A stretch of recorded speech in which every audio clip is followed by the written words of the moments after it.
Welcome to the second part of Series 51, everyone. I cannot wait for you to hear the phenomenal stuff we have for you this episode. If you enjoyed last week's episode, this one is going to be the icing on the cake, I think. It is just so good. Oh, chef's kiss. Mwah. Absolutely. But before we get there, we have some brief announcements. First up, if you missed the news last week, we've started a Patreon for the podcast. In fact, this entire series is currently up on the Patreon feed at the $5 and up level. So if you want to support us directly to help cover the costs of the show, check us out at patreon.com/charactercreationcast. Next up, check out the Alchemistresses Kickstarter page. If you are listening the day this episode releases, the campaign starts tomorrow, June 14th. If you are listening any other day before the campaign ends, well, check it out. We have a link directly to it in the show notes. We also have been working hard on taking our show to the next level, take it up a level, as you might say. A part of that is revamping our YouTube page. We've had a couple people here and there say that they found us through YouTube, or they would like us to be on YouTube, or my son said that was the only way to be cool. So if you head over to youtube.charactercreationcast.com, you'll be able to find our latest episodes as they release and our backlog as I get to creating graphics for each of those episodes. Yeah, absolutely. And they are turning out wonderfully. Yeah, I'm really excited. They look so pretty. Absolutely. And that's it for our announcements this episode. We will have more details in the call to action after the show, along with a special thanks and even a new review. Ooh. But in the meantime, enjoy this episode that brings just pure joy to my heart.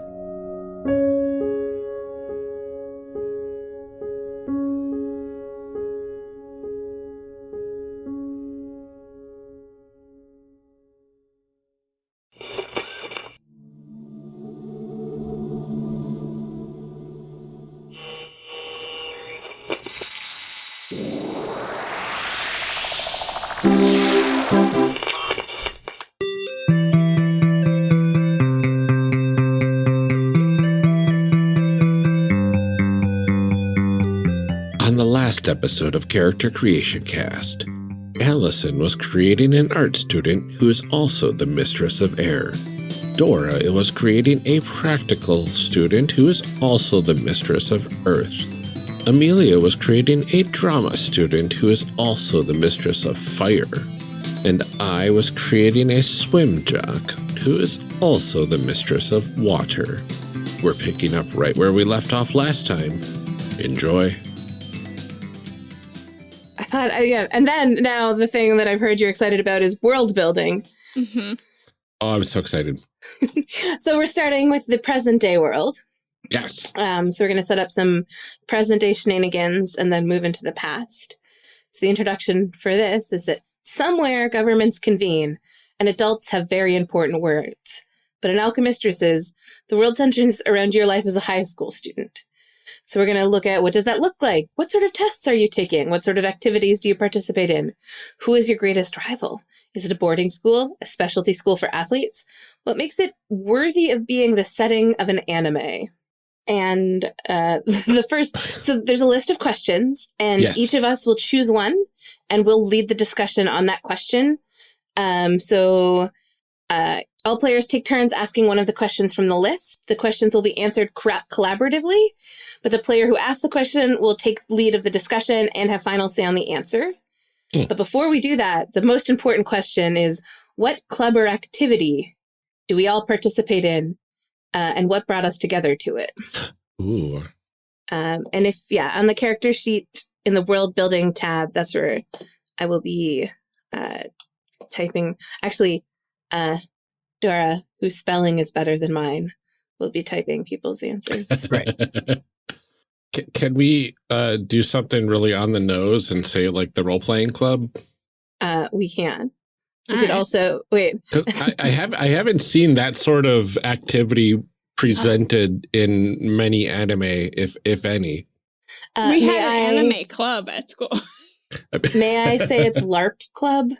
Because I would yes. be into LARP sounds, club. Yeah, that sounds I amazing. for sure am into that. Oh my goodness. Why is June in LARP Club? Sorry, yeah, I'm just reevaluating everything about June according to the fact that she's in LARP Club. No, you know why it is? It's because she likes crafting things. I was gonna say, really do you build like the costumes and the like costumes props and like stuff? copper swords and things? Yeah, and I'm always pushing us to be like. I'm sure that, like, you know, for instance, Ember's always like, "No, we need to focus more on drama and performance," and I'm just like, "Sorry, I don't have time for that. I'm researching how cloaks were sewn in the 13th century." Yeah, you're like more into LARP as a reenactment kind of thing. And I'm like, this is my moment. Sadly, there are so few LARPers that they all have to get together. Mm-hmm. All right. And so I will read out the list of questions and we can go in any order. If one of them calls to anyone, you can just dibs it. And this is the same process we'll do with the past world, but with a different set of questions. Right. So the questions are, how has the modern world changed since the great evil and magic have begun to reappear? That's one. What makes your school unique? Describe your club or activity's everyday antagonist and why they are so annoying. What's your school's mascot? Describe your school's cliques. Where do people hang out between classes? And describe the school's most beloved teacher and what subject they teach. Okay. Can I throw out my zany idea? Okay. If you pick a question, you get full control to throw out your zany idea. Right. I don't know if this is like a general world question instead of like anything specific. My thought was the present day is far in the future and the past is our modern times. With magic, though. With magic. Yeah. Yeah, I'm into it. So we're LARPing what I'm sewing. Oh my gosh, we're LARPing 2022. Oh God, that but is like in so 2420, yeah. Yeah. Yeah, so like hundreds of years in the future, and it's like not too much has changed. Like maybe we have hover cars, maybe we've got like, you know, fusion power plants, and we still go to all that fun stuff. high school. We still go to high school. The American education system hasn't changed at all. No. that sounds Hot about right. We're lucky that it hasn't changed in the downward direction, but yes. Yeah. Yeah, I like I'm on it. board for it. It's so interesting. We're still using the same textbooks, though. No, it's not fair. They were updated in 2025. Oh, okay. Yep. All right. Like the ones I had in high school that were like during Ronald Reagan's presidency. Everybody's excited for Jimmy Carter's presidency. Yeah, right. Like we can't wait to see what he does. Yeah. Mm-hmm. Oh, wow. Awesome. No, I'm so on board for that. I also like our historical reenactments will be like, they're like, we've recreated an In-N-Out burger exactly as it would have been in 2020. Yeah. The rise of the computers and how quaint a personal computer used to be. Oh my God. Just no, I just lovingly create these beautiful, like first generation iMacs that are like all colorful. Yeah, this is going to be like us describing like iPhones in this game. It's going to be like me trying to explain a Nokia to my son. And I was like, no, it had phone. And he was like, yeah, but like what kind of apps? I was like, no, it had phone. It had phone. It had phone. The phone app. That's what it right. did. And he's like, when you texted people, I was like, no, buddy, it had phone and it had snake. And that was it. Snake. So I have an idea, which is describe your club activity groups, everyday antagonists, and why they're so annoying. Yes, please. So I feel like there's a famous expression about academic politics that like the reason academic politics are so vicious is because the stakes are so low. I feel like our biggest enemy is not like the cool kids; it's the other nerds. And I was going to say, I was like, it's the people that are like, that's not historically accurate. And actually you would have. So I think that our biggest enemy, since we're in like the future, are I don't know, like what they would call it. They're virtual LARPers. They are people who create gorgeous virtual spaces to LARP in. And I think that what we're doing is so primitive and stupid. Oh, yeah. That would track. Yeah. I love that. Why would you do this in person? Like there's no way it's ever going to look as good as like our VR, whatever. Yeah. Yeah. Like I picture VR in the super future is like, not only like Star Trek sound, holodeck, but feeling as well, right? Yeah. Like you're in it's a the whole character. sensory experience. Yeah. And we're like, you can have a sensory experience too. You just have to pick the thing up. You have to pick up the actual. They're like, why are you touching real wood? Right. Right. So I have one for the question, what makes your school unique? What if our school is like a specialty school for history? Like it has a special history program, which is why there are so many people really invested in LARP. Yeah, there's 2 LARP groups invested in historical accuracy. Mm-hmm. So maybe it has some sort of program or like it feeds into like a prestigious school. Yeah, it's a magnet school for classics majors. Sure. Yeah, people who study the 20th and 21st century. It's a liberal arts school. The classics like so who would be a classics in the future, like of our current Kanye West. Stephen King. Oh my God, Stephen King would be. It's true. Oh. Beyonce, classical music. Yes. Oh my God. People would be like, it's not actually classical. That was before Beyonce, technically. Yeah, it's like classical for us, but like not it's classical. Neo pop classical. They've got classical and like classical proper. Mm-hmm. That's how they distinct the two. Yeah. All right. Beautiful. Does anyone else have a question that speaks to them from the remaining ones? Ooh. So the questions that remain, how has the modern world changed since the great evil and magic have begun to reappear?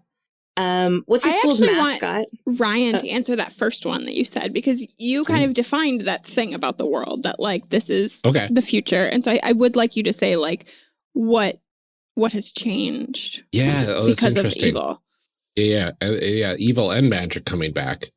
So like my question is magic from the past treated like we treat magic in medieval times sort of thing. Like, like sure, there was magic. Yeah, of course. Yeah, that definitely fantasy. Here's the actual history, right? Yeah. Mm-hmm. So I'm thinking like our times now is what they're teaching, but in reality, there was actual magic as well. Yeah. What does that so, like? Look they find like? out that iPhones were powered by fairies is like the actual. Well, actually, everybody knows that real computers are powered by ghosts. Yeah. I insist on that. I'm like, that's why they work sometimes and not others, is that computers are powered by ghosts. So in the future, they're like people in the 21st century believed computers are powered by ghosts. That's ridiculous. Yeah. But then it turns out they actually were powered by ghosts. Is that exactly? Yeah. Something like that. Yeah. I love that. So I think magic coming back into the actual world itself, I believe. Gosh, it can't have been too long since it started to resurge, right? Because we're starting to wake up as well. Yeah. So I think it's caused some like technological mishaps. Yeah, like I think stuff is more random. temperamental now because it's because it actually is ghosts. Yeah, stuff is less predictable. Yeah. Like they had gotten over that when magic kind of went away and figured out how to create technology that doesn't, have a mind of its own. Mm-hmm. But now it's starting to have a mind of its own again, and also like, I would say like sightings of like cryptids used to be a big thing, but then they weren't for a couple hundred years, and now we have sightings of bizarre sightings of bizarre like creatures and stuff are starting to kind of be like, what's going on here? Do I have to go to the historical archives to figure out like what sort of thing I'm seeing, because nobody's ever seen something like this. Not in their lifetime. Can I say like as far as the evil too is that it is happening in sort of like, I don't know, quote unquote, like malevolent ways, that it's not just like stuff malfunctioning. It's like kind of important stuff that's starting to go wrong. Oh yeah, like it's being, first of all, it's just kind of random, but then like once things are figured out, the evil is actually controlling the malfunctions to take things out. And I think it's going to start like, small, like annoying stuff like traffic lights and, but I think eventually we get to a point where like those VR worlds that people are building are like not what they're actually building. Oh. They start to kind of have a mind of their own. Love it. Oh, yes. Trapped in a computer. Another trope. With all the computer ghosts. Yeah. Uh-huh. Yeah. See, I got my stuff in there. I got ghosts in there. I did it. That's how you become a computer ghost. Yeah. I can easily see an episode around like people disappearing, students disappearing, and the ones that are disappearing are really into this VR. Yeah, it's the VR LARP club. Yeah. And it turns out they're in the VR now. And now we have to save them even though they suck. Now we have to save them. Yeah. Now we have to save them. Hero's work is never done. It's also like in the early episodes, it's going to be the thing where it's like, like Ember runs the school with toast in her mouth, frantically trying to catch the bus. And as she's leaving, her like mom opens the virtual newspaper on campus, where the headlines are like running all over the page. And one of them is like, glitches like threaten food supply or something like that. It just, there's like newscasters in the background being like, officials are still puzzled by why traffic lights started glitching all over the city. Yeah, it's just like little background mentions as they're watching the news and stuff like that. And I love that. Like as we see the world building, like the VR LARP club, like over time, over the course of the season, there's like fewer and fewer of them in the. Yeah, and they're getting sort of like stranger and more obsessive. Yeah. Yes. Oh, so good. Mm-hmm. One more. Okay, so I think I still have to answer one, right? Yeah. I can put the 4 left are these 4, and they're more about setting like the mundane high school, right? Like what are the cliques like? Who's the teacher everyone loves? Where do people hang out? What's your mascot? So I feel like where people hang out is a really easy question to answer because I think it's the diner. Oh. Yes. That's very good. So it's probably like across the street from the school. Or actually, so I think that this diner, because it is like, like rich or future, whatever. I think because it's kind of old and weird, it looks almost more like a Starbucks on the inside. Oh my God. Oh no. It's so old fashioned. I know. Like they still have all these weird coffee drinks and stuff. It's like the 50s retro diner only only for 2020s. Yeah. Yeah. But like not Starbucks. It's like because it's like a mom and pop. So it's like a weird, like a local hippie. It's like the Latitudes here in Germantown. This is a world where 400 years in the future, Starbucks no longer exists. And now they're trying to bring back that feel of the old, it's Appleton's Brewed Awakenings is what it is. There you go. I love that. Yeah. It's like, what's the medieval times, but like, oh my gosh. Modern times. It's modern times. Modern times. Yeah, like what is this? Millennial times. Millennial times. Oh, incredible. Oh, that sounds amazing. Mm-hmm. Great. So now do we have to dress up when we work there too? Like we have like stupid 2020s outfits? Yes. Oh my gosh. And it's what do they look like? What does the 2020s restaurant outfit look like? The thing is that it's like a blend of stuff from like 2030 through 1960. So it's like there's like bell bottom and like low-waisted jean. There's low-waisted bell bottom. But also like Hot Topic style shirts that have like band logos and stuff on them. Yes. Yeah. And they also do the hover car service with hover skates. Yes. Oh my gosh. So we're wearing low-waisted bell bottoms with Green Day shirts.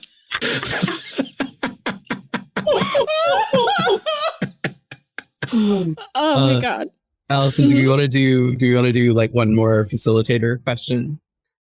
So if we're running this game, because we're all making characters, there's no like GM. Mm-hmm. But if we were running this game, the GM gets final say with one question. So they get to choose something that they want touched on or that they might think wraps it up. So our version of that will be us just like I'm taking the role of GM, and I'm going to say that you have a school mascot, and it is an inanimate object. Oh my gosh! Like a technology-related inanimate object. What do you think would be a good? Like you're like the microchips or the something really dorky. Oh, that's good. Because yes, all the animals are long gone. I'm assuming, right? Oh, so like, what's something that like right now is like super like, you know, like I was thinking go like super basic even. Oh really? Okay. Like the resistors. Yes. Oh yeah, that's like really old. Perfect. Yeah. Okay. Very like a piece of technology that is very basic. But there are no teams have animals anymore. No mascots are animals. Or if they are. Our outfits for the various, whatever sporting events are like the gross tan like color of the resistor backers, but like your team number is in the color in the color bands. Oh, beautiful. And it like represents the resistor represents history, strength. You know, you have like consistency. Some school motto like that. Yep. Now I wish June was a cheerleader. She just shouts, resist. It's a good, okay, great. Okay. Our chant has something to do with like positive and negative. Our arch nemesis has to be the Borg, because resistance is futile. There you go. No. That's actually like something that's engraved somewhere because they think it's an old, like very knowledgeable saying. Yeah. From resistance human times. is futile. Yes. Yep. All right. From those old documentaries. So we have created the present. That is our world, our first world. Oh. Now we get to make a second world through the same process. Though I guess this is very strange. Our past is actually like a present world. But in the past, you are the mistress of an element. You are chosen, marked, and a powerful magic user. The genre of the past can be nearly anything. In the past, you will be reliving your dramatic conflict with the great evil. So your past world is a dramatic shift from the everyday life you are accustomed to. You are all powerful magical beings, but you will decide exactly what this looks like. Were you princesses of a planetary kingdom, warriors in a fantasy dimension bonded to animal companions, mystics tasked with defeating terrifying monsters, pilots of great machines? And we've kind of touched on this, but the first thing, that question that we ask for the present world is, what group are we in together? The first question we all answer together for the past world: what is the genre or mood of the past world, and what implications does that genre come with? I'm linking to the current document with the list of questions, if that helps. Oh, yes, thank you. So our genre is like, what we're doing, we have a time period. Do we have like a genre with any tropes that we want to do in this time period? It can just be a drama in 2022. Is it paranormal romance? Right? Because it's the modern world and there's magic. Yeah. Yeah, that's pretty close. I like definitely the modern world with magic mixed into it. It's interesting. Are we effectively like superheroes at this point? Like, would the modern world consider I feel us like that's like the pop culture version of magical girl, like for America, right? Yeah. You see that in like Sailor Moon, for instance, right? Like Sailor V is sort of like a media figure that there's a video game about, in fact. So right. Yeah, probably. Like we probably get like, media coverage and there's probably merchandise and we don't see a sense. No. And people like probably don't believe that we're actually magic, right? Because that's the point of this time is like, right. I mean, there are people that do, but like, again, it's Reddit. Reddit believes that we're magic. Oh my God, yeah. There's like these lengthy posts that's like, it's literally impossible that the mistress of Earth would, and somebody's like, it's holograms, please. It's a deep fake.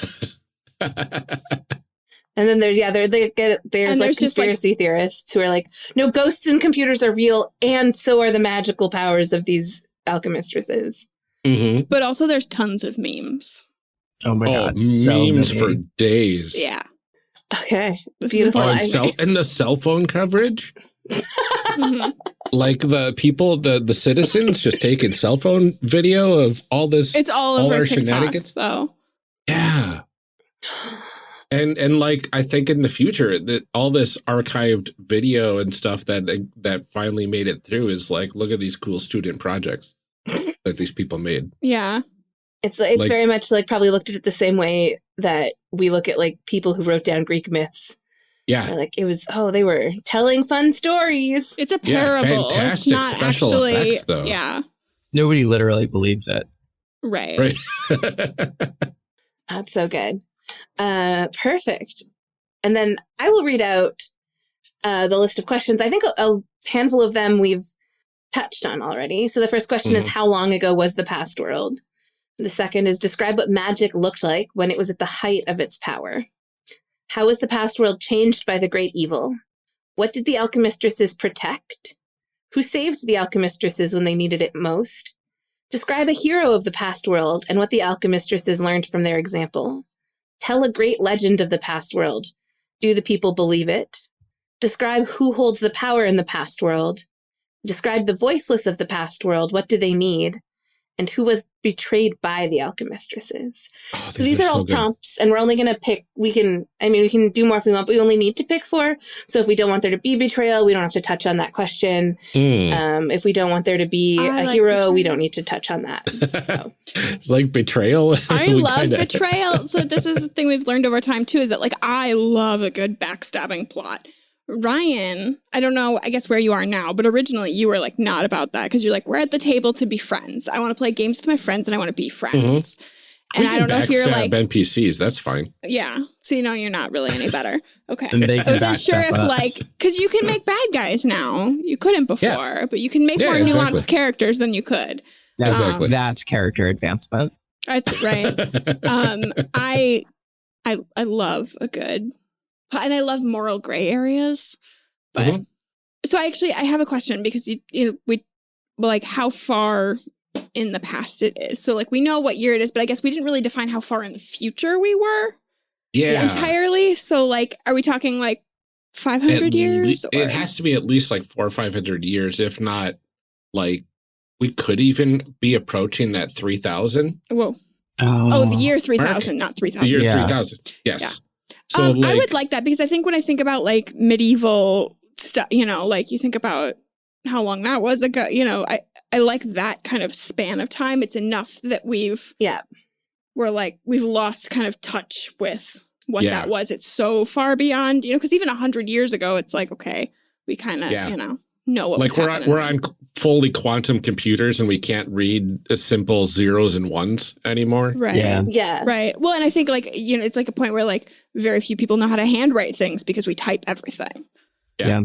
And why don't we say, just to keep it symmetrical, my immediate thought with this, I think I was thinking Futurama, which is the great work of fiction set of the year 3000 I know of. Mhm. But I think it should be, that was sort of set as like it just turned 3000 and just update it to the current moment. It's like, yeah, 3000 came and went. And we're sort of like in the aftermath of that transition point now, wondering what the heck is going on. I like the thought of like cursive writing being an ancient like thing that no one can read anymore. Yeah.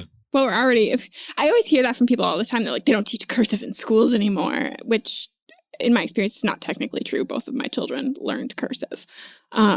But I hear that from like other parents all the time. They're like, they don't teach that in schools anymore. Kids don't know how to read it. And so like the idea of, in a 500, 600 year, whatever, like, no, they definitely wouldn't be able to. This is, I'm going to bring something strange up.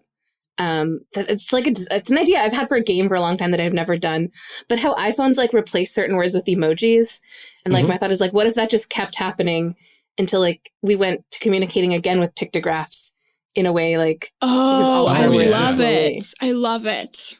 Just Yeah, we've like full circle. simplified emojis down to the point where like it's a whole like understandable. It's a whole concept in a word, Language. in a symbol. yeah. All right, so that was that answers how long ago it was. Plus, Yes, sorry. some extra. No, that's great. So I want to tackle what did the Alchemistresses protect?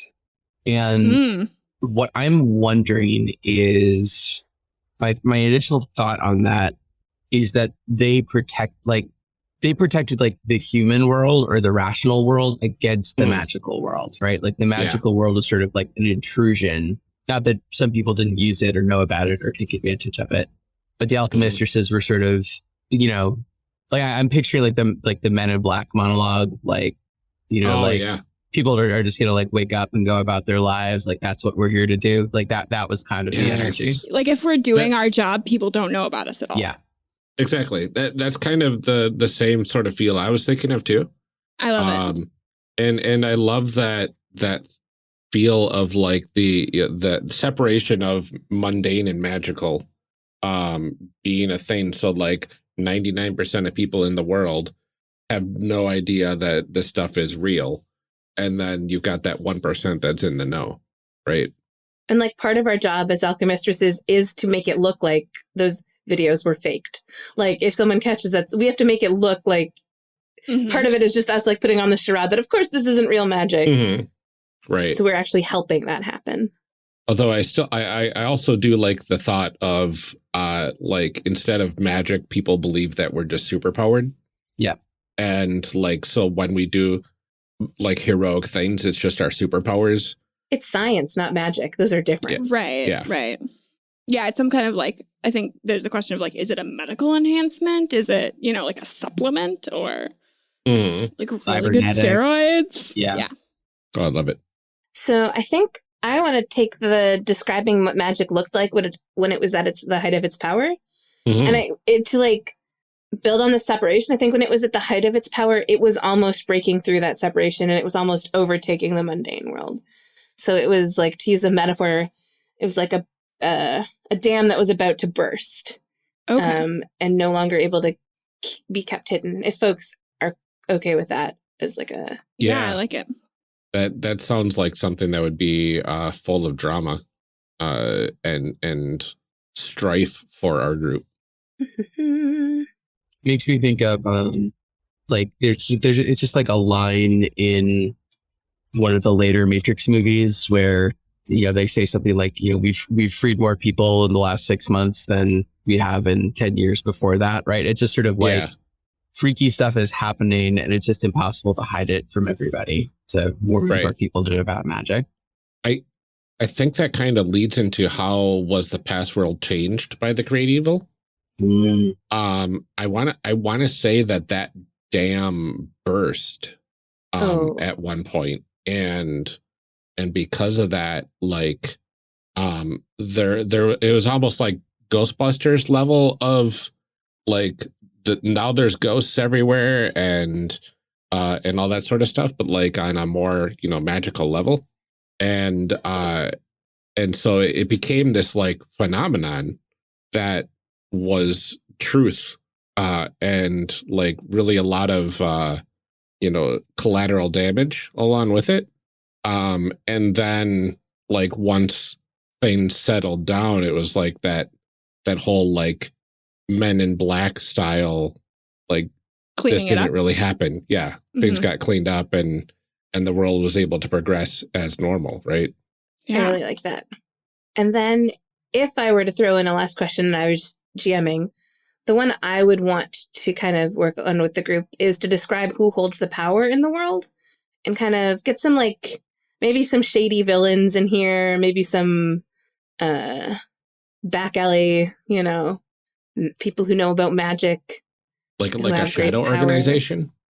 I love a good shadow organization. Yeah, like a almost Illuminati level sort of thing, controlling the world's governments and because on the other hand, what if the reason that Tesla's work is because of ghosts? Yes, self-driving cars are actually ghosts. I love that. Like I love this. There's like 100% on board. There's like a team of humans who know about this magic and have made some sort of deal to be able to use it Mhm. And now I think it's protected as corporate secrets rather than it's corporate IP. So the shadow organization is corporate America. Yeah. I just really wanted to fit capitalism in there somewhere. Yeah. It was important. Well, I to love me. ghosts driving self-driving cars. Mhm. Like it's actually Absolutely. magic. We're putting Yeah. our lives in the hands of magic, and we don't even And know when it. you Google things, you're actually just asking ghosts. Oh my God. No, this is perfect. This is Oh, the why AI. there was the crisis at our moment, right? It was because like the reason that magic was rampant is because Shinra Corporation was using Mako to power their self-driving cars, and it's killing the planet. Mm-hmm. And the like all the AI that are being like, you know, coded in the world are just taking advantage of these ghosts. Yeah. And then like They're just trapping spirits inside robots. They're not actually building Yes. robots. yes. And then like that whole singularity event that's so prominent in AI discussion, where AI starts becoming more intelligent, that it can create more intelligent AI.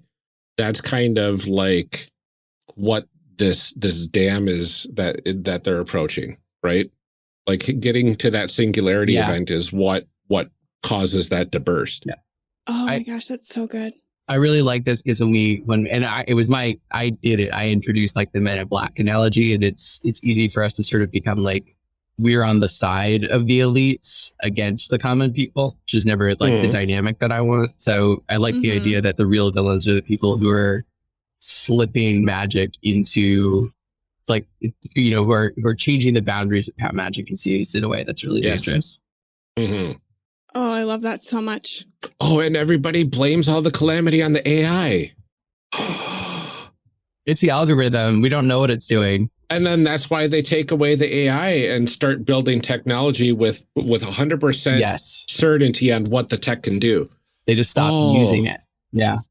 Oh, that's why our year 3000, everything's predictable until the AI starts taking over again. Never trust an AI. Because the AI is actually go. But there's like good and bad AIs, I think. Yeah, ghosts. There's no reason you couldn't have like ghosts. Yeah. There's Casper, and then there's everything else.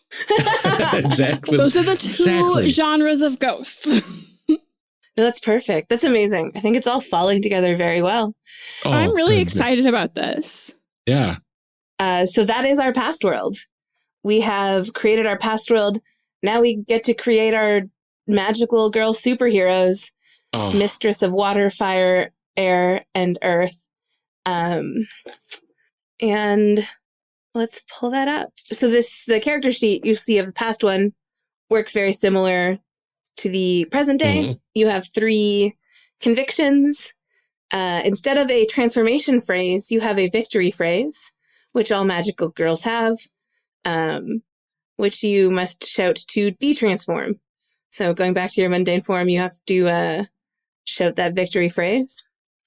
And then instead of a bio, you have spells. And that's going to be the most complicated part of this. We actually got one of our contributing writers, who you might know if you know Sharang Biswas, who is a tabletop roleplay designer in New York, who I met in grad school. We were both like doing design work there. Cool. It's amazing. Wrote a guide to how to make the perfect spells. So that will be useful. But now we get to find out who is in the year 2022 and knows that the self-driving cars are ghosts. Oh, goodness. Let me pull up the past self. And there's a little introduction to this. It's called What You Remember and What You've Lost. So at the beginning of the game, you actually won't remember your past life at all. That will change when you confront evil and transform for the first time. But even then, you will only regain your full memories gradually through effort and hardship. When you first transform, you only remember what's written down on your character sheet. It'll be an element, a victory phrase, 3 convictions, and 1 spell. You don't even remember your name. You don't remember all your abilities or even the full context of your convictions. You can use this to help build the story in the world you want to play in. Maybe you want to explore romance in this game and you like hot, tragic boys. You could make your deepest regret, I never told him I loved him. But who is he? Is there a reason you didn't tell him you loved him? We don't know yet, but the game master now knows that you want to find out. So these convictions can be left, there can be mystery left in them that over the course of a season, you would, through it, like our advancement mechanics essentially are giving you these pieces of who you were.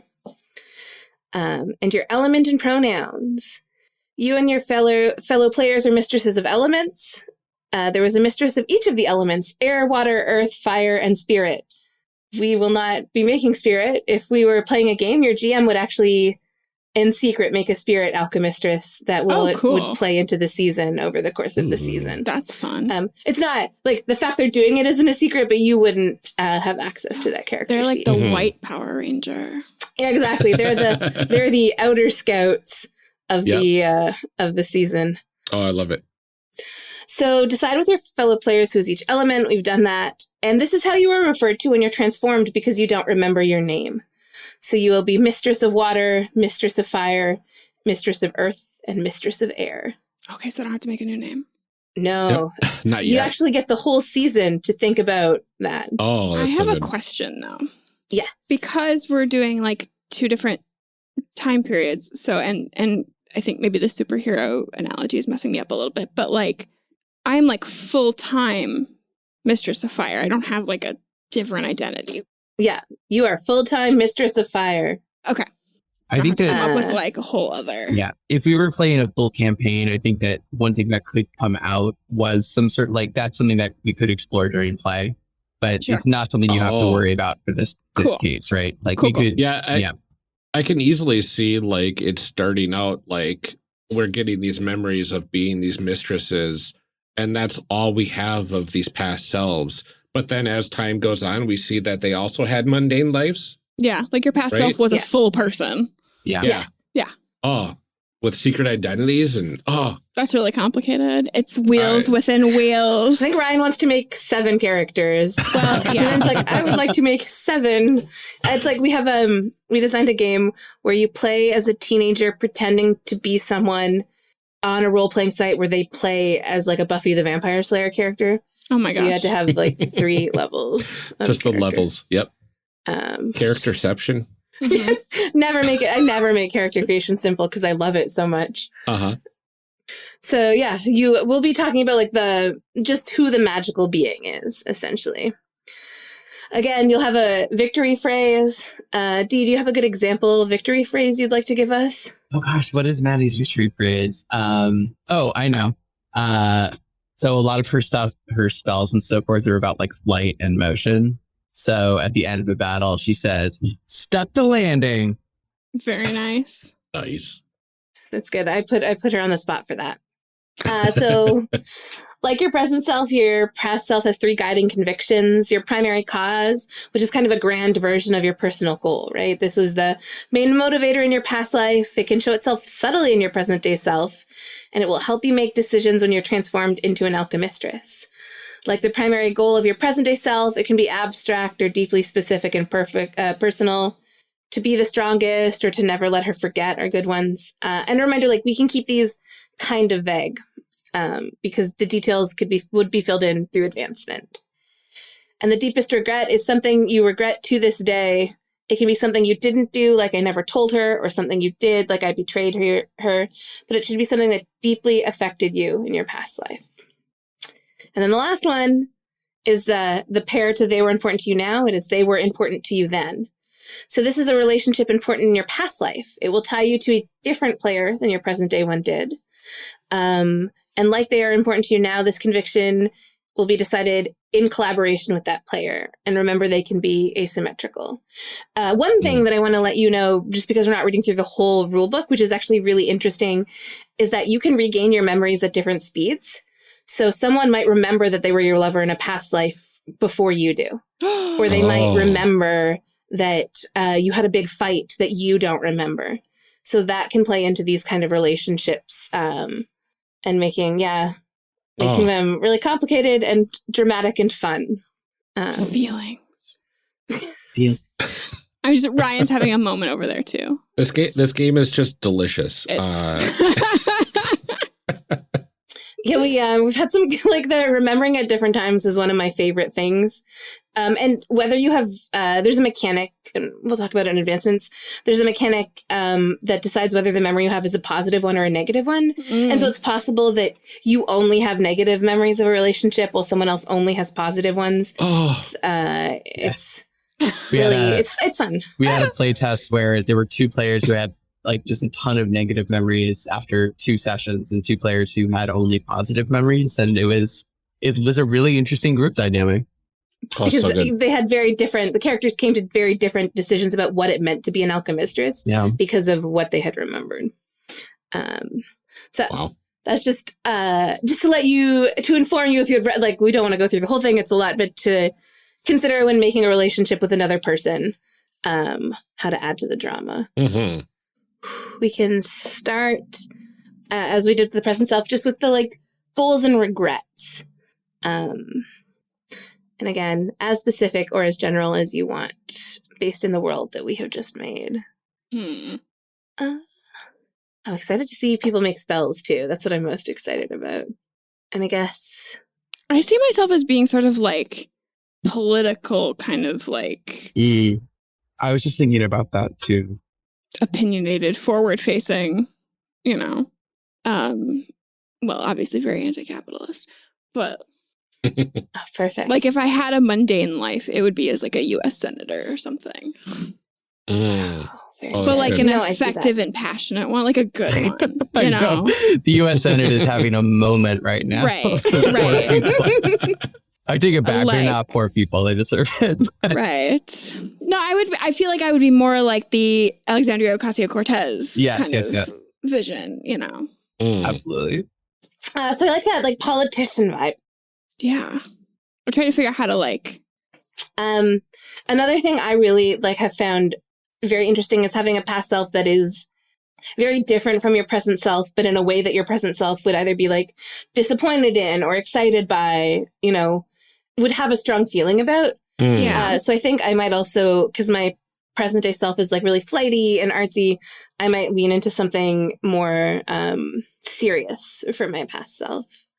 Yeah, it's kind of where I was going to, is like my present self is very passionate, but sort of like in an artistic way, whereas I think that this is more passionate in like a sort of systemic way.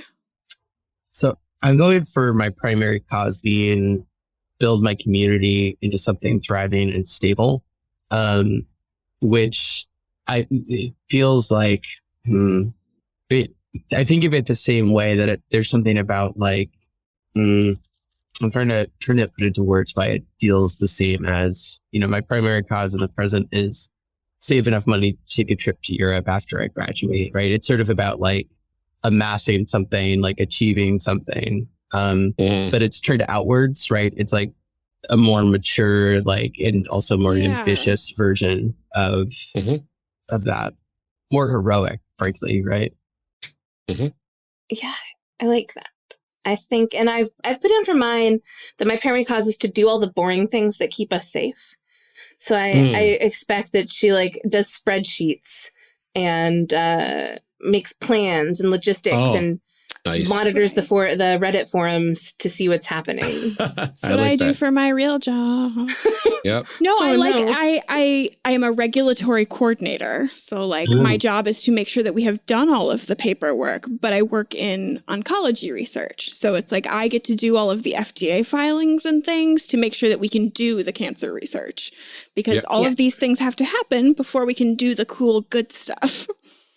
Yeah, and I think that's her position. That's good. So I went with to divert the flow of evil away from the mundane world. She spends more time as a hero than her alias. That's dedication. Mm-hmm. Yeah, I ended up saying I want to channel my passion to build a system that actually works for everyone. I like this. I like this team too. I know. This feels like a good team. But now we figure out what their deepest regrets. And this is something that which is interesting, we can do with, like, the hindsight, because they have lived their entire lives by the time we've met them. So anything that has happened in their lives can be their deepest regret. gonna jump right in with that thing about hot tragic boys is just like it's a mislead, it's a red herring, because I like hot tragic girls. So I just cleverly threw people off the scent. So I'm just gonna go with I wasn't there for her when she really needed me. Oof. Yeah, Dora does that sometimes. We'll replace kissing girls with kissing boys just to appeal to the broader public. My deepest regret as a mistress of air was that I lost myself along the way.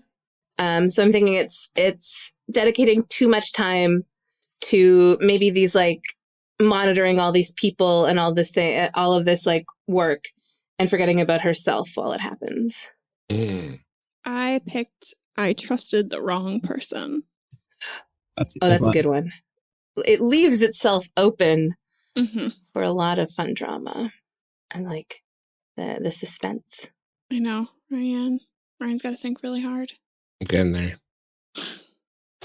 Okay. I spent too much time with heroics and could never put my all into my relationship. Oh, very good. Yes. Good.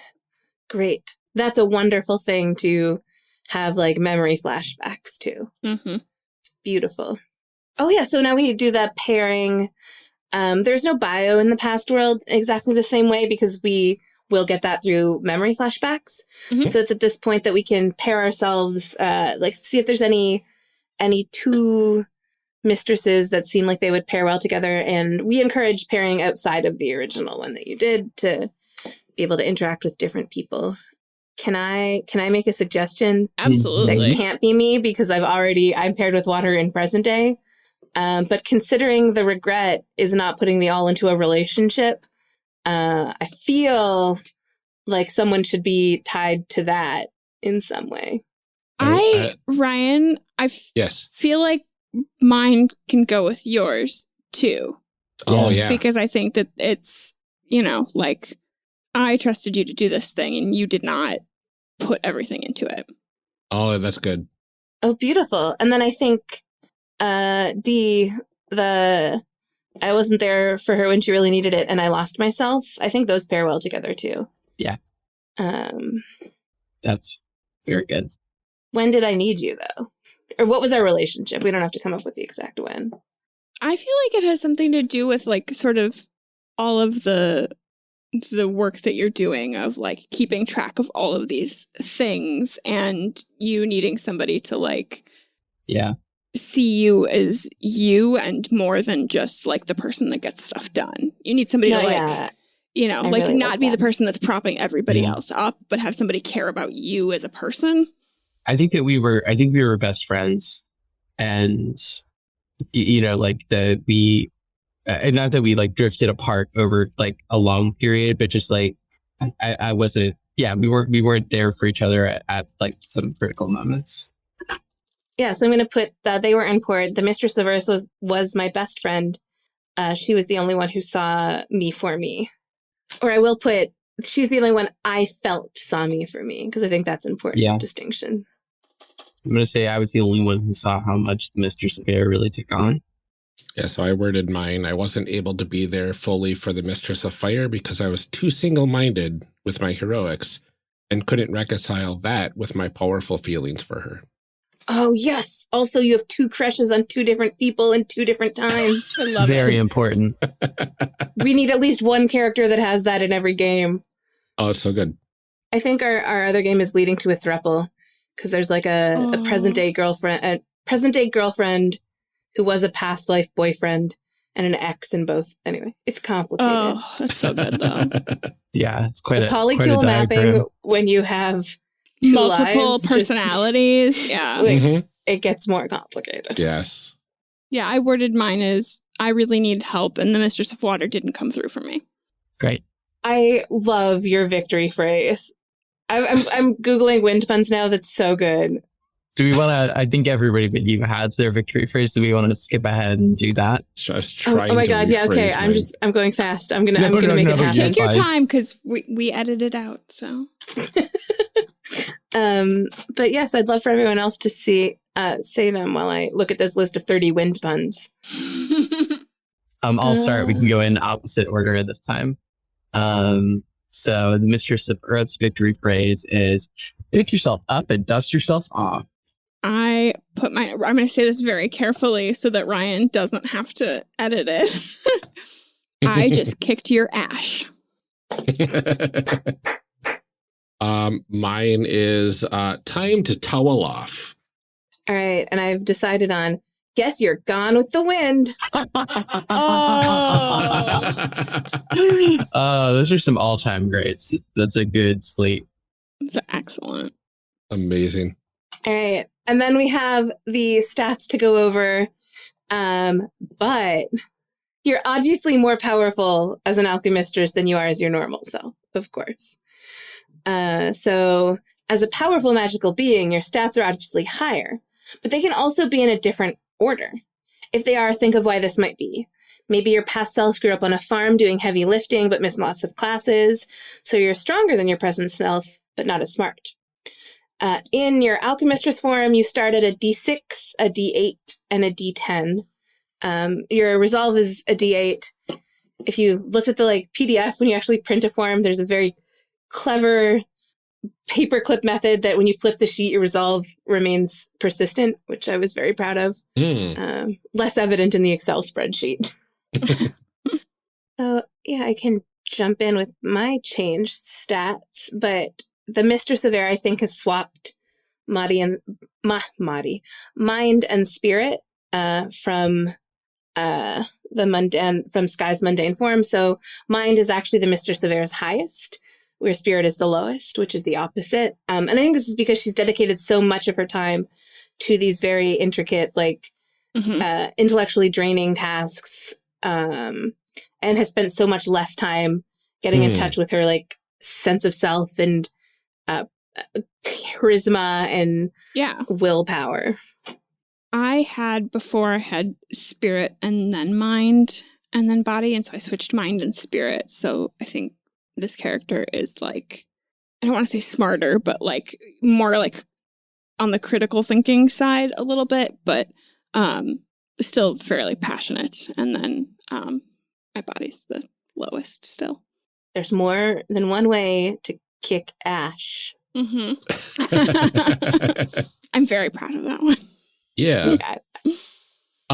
So I went with the highest for mine. The D10 is a spirit, because they're very strong-willed, and they've got a strong personality about them, which is a little different.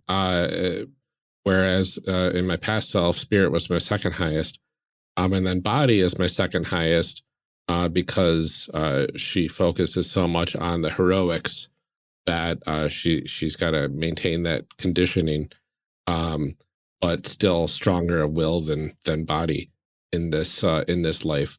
And then mind the lowest, because in this instance she is kind of this super single-minded individual that misses some things, and isn't as present in that regard.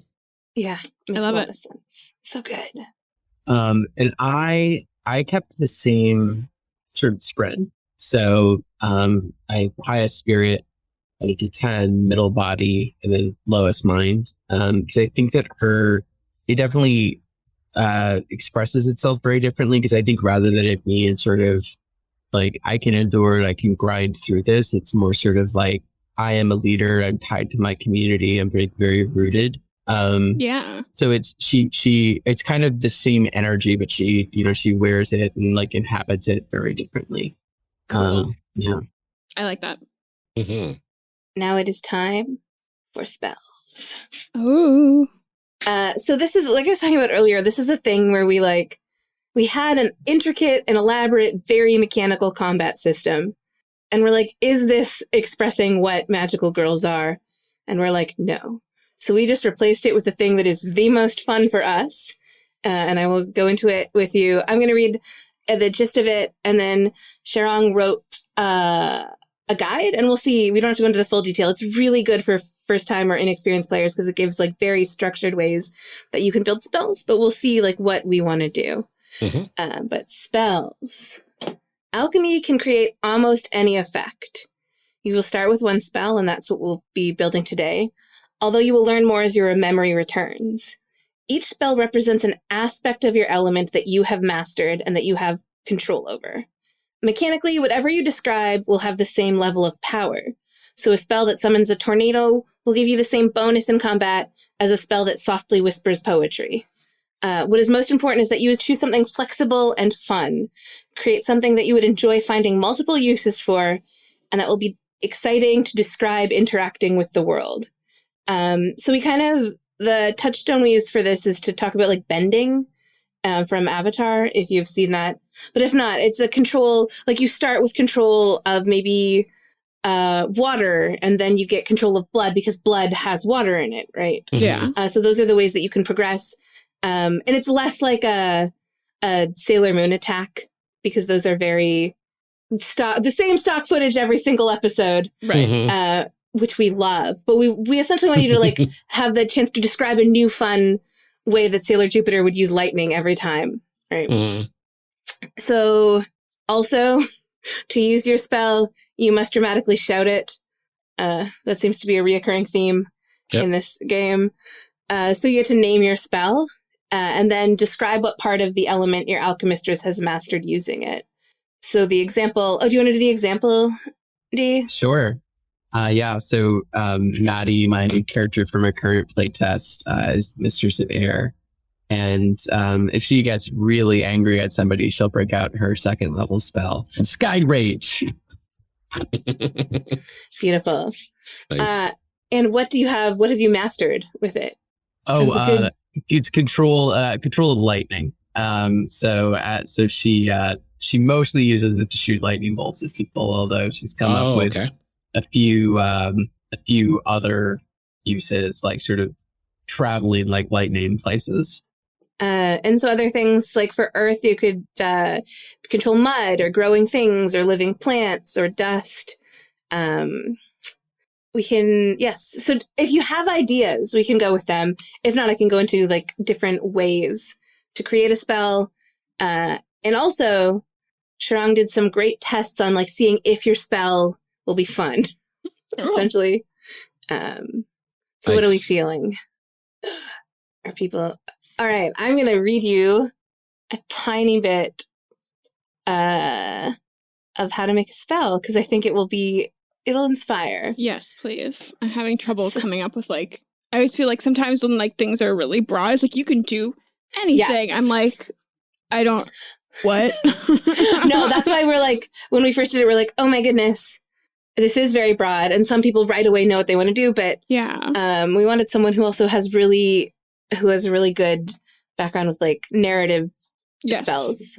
So we'll start with some tips. A spell is conceptually narrow. So something like Control Earth is too broad because you want your spell to have creative constraints on you. You want to feel clever every time you use it. An example I use, like this is a Dungeons and Dragons example, but one time I made a character who was, I wouldn't call this min-maxing, but like I just built the character to be able to summon as many ponies at once as possible. Yeah, like you do. And then the whole game was just me being like, oh, I don't need Detect Trap. I have 10 ponies. And just like send 10 ponies in. Or like, oh, what if I summoned the pony 10 feet in the air and had it drop on them? So like for me, that was fun and creative. Yeah, so if you start finding ways to use it too, because it's fun, you're like, well, can I like fit this in here? It was 64. I could summon, I think, 64 ponies at once. So good. D&D has rules like that. Like I played with somebody too that was like, I'm trying to remember what she could summon. I think it was like owls or something. And like, no, it's badgers. And it was like, we got to the point where she could summon like 80 badgers. And we're like, why would you ever need that many? Exactly. Like I literally could do nothing else, like zero other things. But that's like kind of an example I use. Like you'll be using this one thing for the first part of the season, so make it fun. Mastery of Sand is more interesting because it doesn't apply to every type of earth and create certain images. Arms of Earth could even be more interesting. It creates arms made of mud, something that everyone can picture, and a constraint that helps you tell a story. So you want to think of things that are conceptually, creatively challenging, but practically broad. So while the concept of a spell should be specific, the best spells are broadly applicable. Arms of Earth might create Arms of Mud, but those can do so many things. Punch a baddie, snatch an ally away from danger, carry something heavy, for instance. A spell like Immolate Wood is not likely to contribute to the story unless all you're planning to do is set wooden things on fire. Which could be a basis for a character if you want. But going in knowing that is important. And then the last thing, the spell uses alchemy, which might be obvious, but more generally, a spell that replicates something your character could do easily without alchemy is probably not the most interesting. So in present day, candlelight is probably a pretty trivial spell considering the state of technology, and we all have cell phones that can make light. So you want it to do something interesting. And then there are two suggested ways for building a spell. The construct method is simple, and if you're less experienced with role-playing, it might be the easiest one to start with. You start by picking a narrow subtype of an element. Don't bother being granular. This isn't a chemistry test. Like magma could be both fire or earth. Lightning could be the domain of air or fire, could be argued. And then there's some examples here that you can look through. And then after that, pick an interesting shape that you can manifest the element as. And there's a list: tentacles, hands, gauntlets, whips. Name your spell using the shape and element and add some flair. For example, blazing whips of magma, Arctic shield, the wall of the seven cerulean winds. And then you have a spell. So you can conjure up constructs of that shape made of your elemental subtype and think about the different ways you can use it. For example, whips can attack, but grasp and defensively toss things. Shields can defend, obscure vision, bear loads, and I think they can also be thrown pretty effectively. I think Captain America showed us that. Okay, true fact. My day job is actually working on a Marvel video game, and I have only ever seen one Marvel movie. So, that's where I'm at. Oh, I think you've seen one. You've seen them all. I told them that during the interview process, and they were okay with it. So. Yeah. Hired you anyway. I have a question. If you can help me, workshop. Yeah. Oh, for this. sure. I want to do something with, I like the name, Fires of Passion or something like that. I want the ability to, convince people or, get help or something. You know what I mean? I think that's where my brain is. So that's actually, did you read the next section? No. They actually use the passion as an example. Oh, okay. I was like, oh, did you skip ahead? No. So, that I is just completely... wanted to, be a politician and also fire. So. No, that's amazing. So there's the examples for passion are that you can, rouse a crowd or distract a guard or soothe the emotions of a hysterical victim. So, yeah, you think about what form it takes, and you could be flames of passion could be a spell that manipulates emotion through flames. That could be a great spell. I think I want it to look like people's hearts are you can see them. Oh, almost heated up, That's perfect. Yeah. So good. So mechanically, I'll just touch briefly. What spells do is they either lower someone's resolve to be in the scene. And like we said, that can be done emotionally or physically. So you could physically burn their heart with the spell, or you could make them give up their will to fight against you that way. And the other thing they can do is inflict conditions. So you could make someone question their beliefs as a condition on them, which then will make it easier for anyone else to lower their resolve. Awesome. And I think that spell could do both of those. Cool. I'm gonna write that. But I would keep it vague enough, manipulate emotions, so that you can use it in different contexts. Mm-hmm. So I named my spell Aquarius Amplification. And I have mastered the ability to infuse an individual with water to grant magical abilities or greatly enhance existing abilities. So perfect. I could make myself or somebody else fly. I could make somebody super strong. I could make somebody's natural healing enhanced to heal wounds, that sort of thing. Extremely good. I have gone with Blossom of Divine Beauty, and it is I sort of mentioned before, she's going to have a very like feminine, like specifically like flower focused uniform as much as I can get that. Yeah. And so she's specifically has mastery of roses, so she can sort of picture roses appearing, growing out of the ground, forming shapes, like entrapping people, entangling people, etc. Oh, nice. Like Isabella and Encanto. You're absolutely right. My spell is Whispers of the Songbird, and it, I'm going pretty basic, but it summons a wind-shaped bird, or not a wind-shaped bird, a bird-shaped wind is what I meant. I was trying to picture a wind-shaped bird for a second. But it is a gust, just a physical manifestation of wind in kind of a solid wing or bird shape. Perfect. So that is the spell.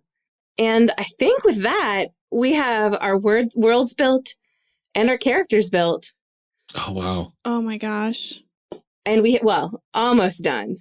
Yeah. Last thing is... I see some exciting stuff coming up. We have to build our team.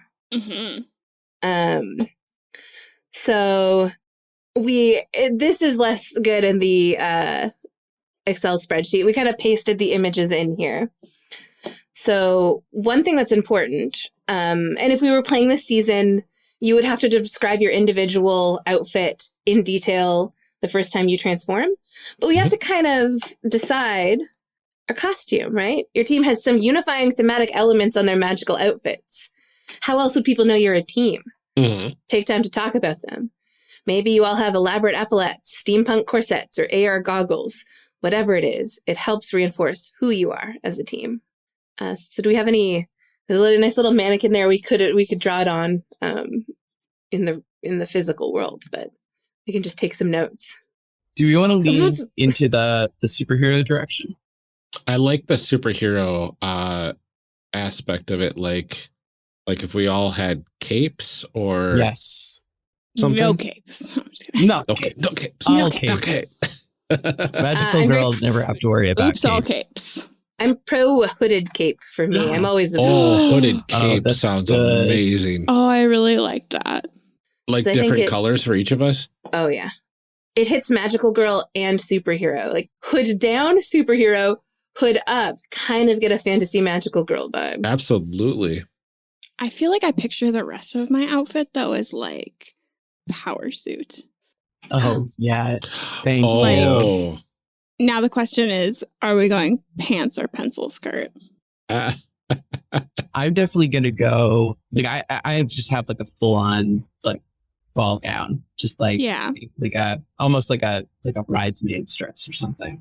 I like the idea that we all have like different versions of this like feminine standard, you know? So like, I feel like I would go with like, you know, like pencil skirt button down, you know, like businesswoman. Yeah. But like still feminine. Yeah. With a hooded cape? Yes. With a hooded cape, yeah. Oh, I would have something flowy. Something that like, that's got like a, I don't know, like a train or something that like flows in tune with my cape as well. So it's like my dress constantly looks like it's underwater. Yeah. I feel like yours has like an iridescent sheen to it. Yes, 100%. Like, kind of like a, Yeah, the very, very mermaid aesthetic. Right. There's a moment at the end of The Princess Bride where she drops down. Yes, where she like jumps down to like get on the horse or whatever. And her dress is just like sort of ethereally floating all around her. Yeah. Yeah. Oh shoot, I just had an idea for air too. Where did it go? I feel like yours is like a really cute like sundress. It's really nice. Because I was feeling what I like to tease Dee by calling librarian chic, which is usually like a floral dress and then a cardigan. Yes. You know, like yes. Yours is like cute summer picnic. Yeah. Beautiful. And then we have these. Oh my gosh, I love these so much.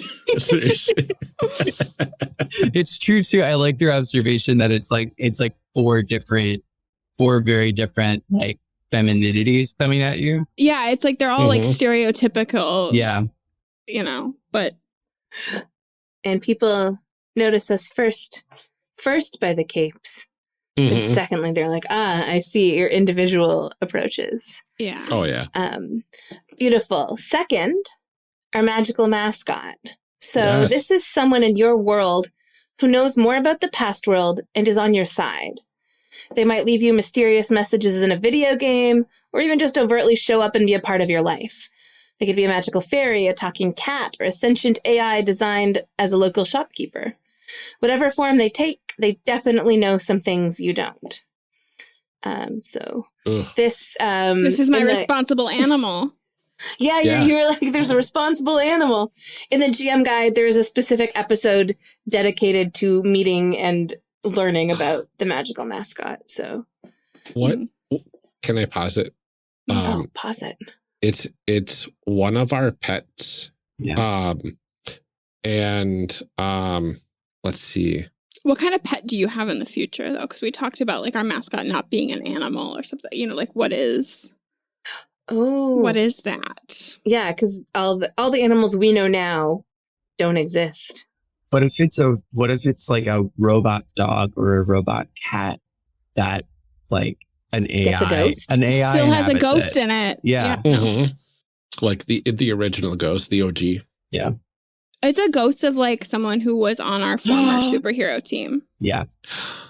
It was like our it's whoever Alfred our White Spirit. Ranger was. Yeah. Yes. No, this is perfect. If I was jamming this game, I'd be like, why, yes.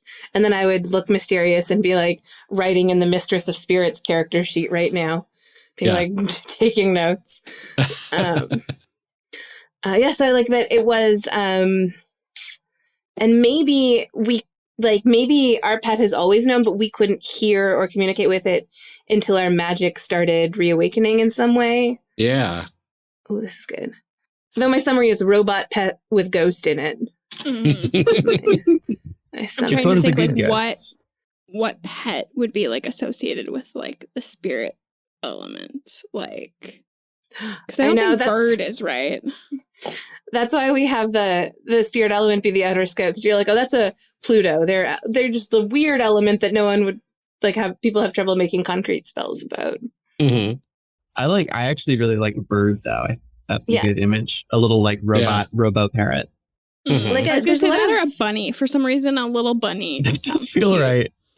There's a myth I really liked about nightingales, like a golden nightingale singing to a king. I can't remember it though, but I really like the idea of a nightingale. I like that. What about because it's a robot? What if it transforms between a bunny and a bird? Oh, I like that too. So like we could see the bird flying in transforms into a bunny when it lands, or something like that. Yeah, no, I like that a lot. Oh, it's a Hans Christian Andersen story. Sorry, about a robot nightingale. Okay. No? Does no one know this? No. Just Allison. Then my cultural touch point doesn't really matter, does it? There'll be one of our listeners that's like, yes, I know exactly what that means. That Hans Christian Andersen story is amazing. It's one of my It favorites. is. You should all I'm sure read it it when is. you get a chance. Robot pet with ghost in it. Love it. Okay. I can change between. I think a robot could change forms. What if it changes forms between like animals of the past world? So like it. Oh yeah, like can show it us can the- do more than that, but like yeah, I like that it prefers probably bunny and nightingale or something with us. It just Much can't be like- something big, right? Like it's Much not going like to we wear the lion. same outfits in every episode, it can be any animal it wants, but it only changes in like special episodes. You know? Yeah. Yeah. So that we don't have to do so much animation work. Yeah, I know. It's so expensive every time it transforms. And I love that our magical companion animal it has its own transformation sequences. Yes. Oh yeah, I love that. One of the things we ask in the first episode of a campaign is, "Are you in the dub or the sub?" That's what we ask, and we do make reference to things like, "And to cut animation budget, we need a clip. We need a clip show here." Oh, absolutely. Perfect. And then this is something we won't design, but we'll let you know it would happen in advancement, is there is a final spell. You confronted the evil in the past world. However it happened, it came at great cost to your team. Later in the season, you will need to describe your final spell that all alchemistresses have to work together to complete, what it looks like, and the cost you must pay to cast it. So that's the last thing on the team sheet, is there is one great final spell that will come at a cost to you. Well, you know we're going to have to do that in the fanfic portion of our discussion episode. Yes, that's true. When we get there, I think that's the perfect time to discuss, what that looks like. 100%. Right. And that's, there are memories. We'll again talk about that, like we're going to talk about advancements. But they get written on this character sheet. And there are special memories that you get as individuals. Or there are memories you get as individuals, and then once an episode, there is a flashback triggered that your whole team has together. And so those memories that you have together would go on your team character sheet. And once you have a memory, you can access it when you're no longer transformed. So these are the things that you remember about your past world. Very cool. Yeah, we have 2 characters each and 2 worlds. All around applause. We did This it. is beautiful. Beautiful. We did it. And I honestly have to say that, like, for how much we came up with and how much we designed, like, this was pretty quick and pretty smooth. Like, you know, I mean, having to come up with all of that stuff could potentially take a long time, but it feels like this was quick and easy, and it flowed well, too. Absolutely. Yeah, I think I mean, we have experts. So that helps. Well, I wonder too, like now I would really love to at some point, like do it the other way around and see like if it feels that same way. I liked it this way, especially talking about like the future and then how does 2020 affect what we do later on. Yeah, this was good. This was very good. Oh, good stuff. I love what we have.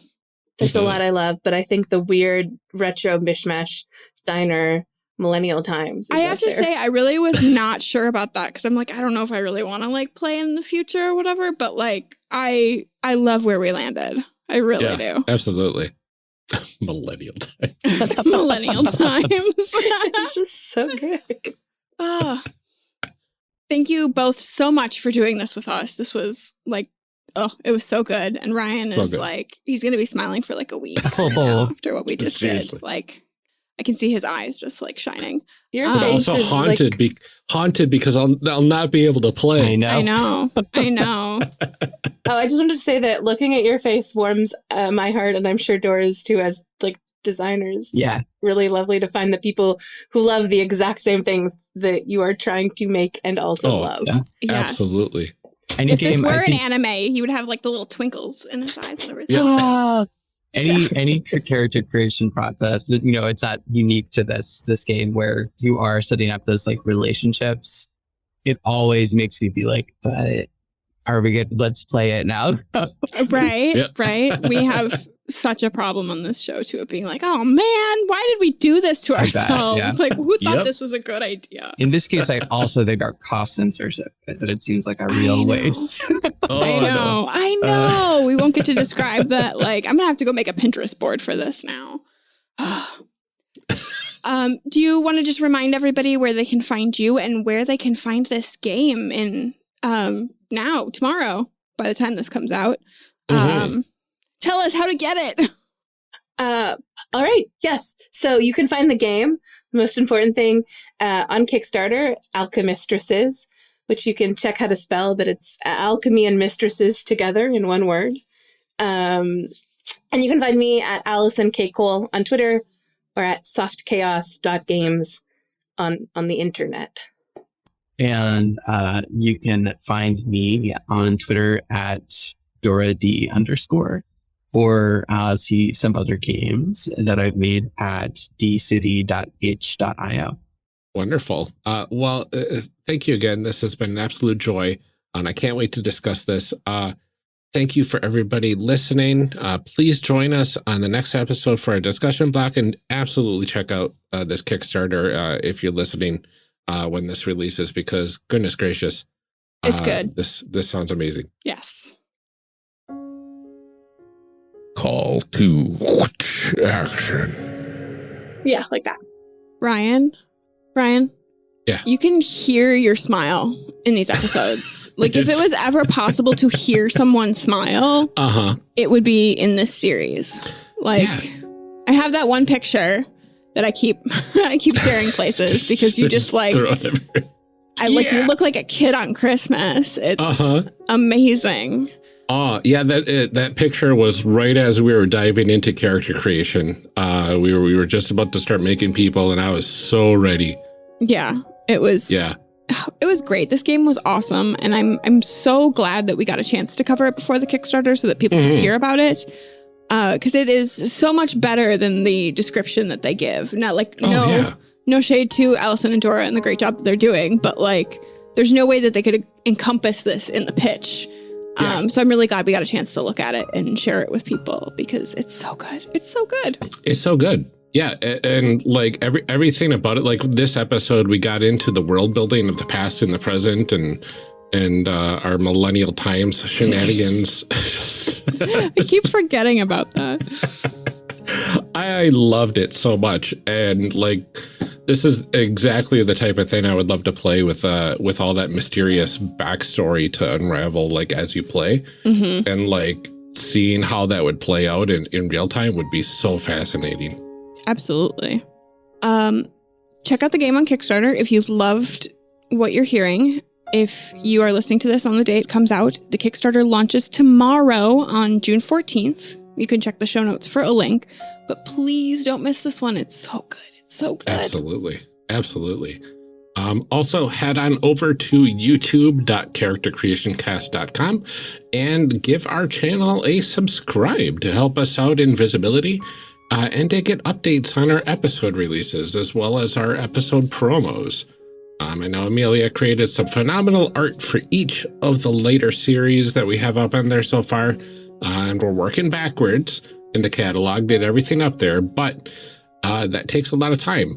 Amelia, you need to re-listen to all those episodes to get the themes. And we have so many episodes. Yeah, so for a while, I could do it without listening to them because they were recent enough, or like, you know, I kind of knew what we were going for, or I had character sheets that I could go off of or something like that. Yeah. But now we're at the point where it's like, okay, these were a year ago. I don't know. Things are starting to blend together. I'm like past the point now because I can hear it when I'm like, oh, I broke my hand and like I had my hand surgery. Like, so we're all past that, which means it's over a year ago now at this point. Yeah. Okay, whatever. Not going to happen. Right. But I remember breakfast. Yep. But you're getting some great art out of it. Yeah, I'm having a lot of fun with it. It's stretching a creative muscle that I haven't gotten to use in a while. Yeah. And I keep saying like, I'm not a graphic designer. I'm not, so like these are for funsies. So anybody who's like looking at them and like being judgy, I get it. My color choices are maybe questionable, but I am having fun, and I really honestly think that's all that matters. And absolutely, on a YouTube page, it definitely looks better than like just a whole pile of our logo. It makes it a little more engaging and interesting. So I agree. Plus, every single one so far has been directly related to the episodes. So there's like some nice little Easter eggs in there. Yeah. They've been. I've been trying to make them about our show, not just about the game. Yeah. Like I'm trying to match, like trying to do both, so that you can tell what game it is. But yeah, a little bit of each. Oh, they're so good. Well, I can't wait to see what else you come up with. And hopefully we'll be able to have a complete, what is that, a discography? I don't know what that's called for podcasts. Yeah, I don't know. I think discography is close enough, right? Yeah. So hopefully we'll have that sometime soon. But just keep an eye out for that. Subscribe and like and subscribe. Yeah. Like, I mean, we're in that area now, right? I know. Next up, check out our new Patreon. We are offering that at patreon.com/charactercreationcast. We have quite a bit in there already. For all of the levels of support, you can get bonus outtakes at the $1 level. At $5 level, you can get bonus episodes and early release episodes. The next episode in this series is already in there. So like, if you can't wait, I got great news for you. There's all kinds of stuff going on there. Those episodes in there don't have the cold open yet because we haven't done them yet. They just get in there as soon as I'm done editing. So I edit them, I throw on the music, I throw on the credits, and it goes right to the Patreon. We go. Yeah. Yeah. So yeah, it's literally as soon as Ryan's done, they'll be up. So Please go check that out. We also have a bunch of other rewards, including personal thank you cards, special Discord channels, as well as shout outs on the podcast. So we would like to thank our patrons personally before we head into the review. You are all helping make this show possible, and we are incredibly thankful for your continued support. Lieutenant, our first patron, thank you. Previous guest of the show, David Tigranosaurus, thank you so much. And Eric Bounce, thank you for your support. And a thank you to any future patrons that we don't know about as of the recording of this call to action. Again, if you want to join this list and help us out, head on over to patreon.com/charactercreationcast and check us out. If you are unable to support us financially, but still want to help us out, we totally get it. You can leave reviews on Apple Podcasts, Podchaser, Facebook, or Podcast Addict. Those are the places that we can easily see. So if you find somewhere else that you can leave a review, let us know. We will go find it. We will read it. For now, this is the last one we have in our pocket, but it comes from Coyote on Podcast Addict. A very cool way to discover RPGs with the hosts and their guests creating characters for various games.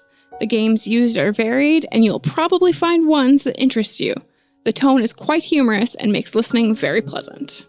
Thank you so much for that, Coyote. Thank you so much. We hope that it's enjoyable for people. I think that's one of my favorite things about making this show is like we're having fun, and I hope that comes through. Yeah, and I like that we come across as pleasant. Yeah. I always say that. I like that you think that about me. Well, that's all we have for this week's episode. Join us next week for the finale to this glorious series, where we discuss the process and dive into some absolutely phenomenal fanfic. Yes. So good. Until then, take care, everyone. Stay safe. Drink some water. Take some breaths. Relax your shoulders. It'll be okay. And keep making those amazing people. We'll see you next time.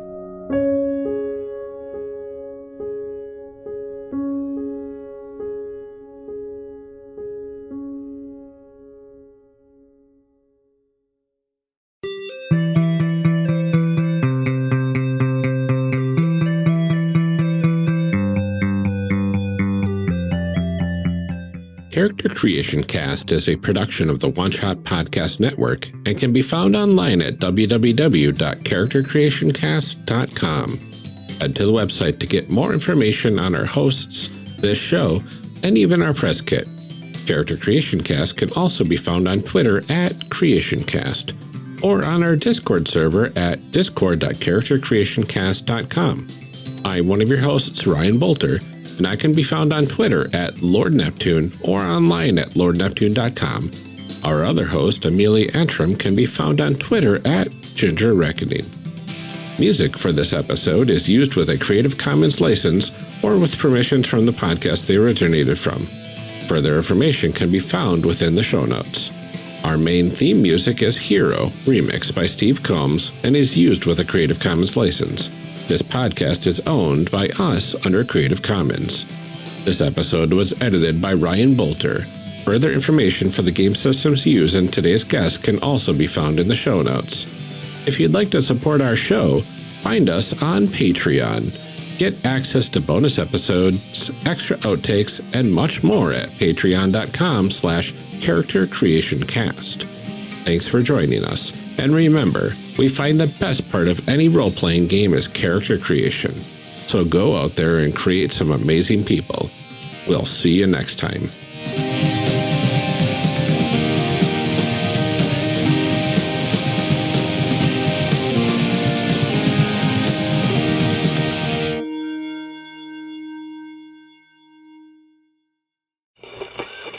Now we gotta read some show blurbs. Show blurbs. Show blurbs. Show blurbs. Show blurbs. Character Creation Cast is hosted by the One Shot Podcast Network. If you enjoyed our show, visit oneshotpodcast.com, where you'll find other great shows like Campaign. Campaign Skyjacks takes place in an original setting inspired by folktales and classic adventure fiction. James D'Amato leads Liz Anderson, John Patrick Cohen, Tyler Davis, Johnny O'Mara, and in recent episodes, Nathan Blades, as they tell a tale of daring sky pirates, giant birds, and the terror of a cursed sea. It's funny, dramatic, and at times emotionally devastating. Search for Campaign Skyjacks or James D'Amato on iTunes, Google Play, or your favorite podcast app.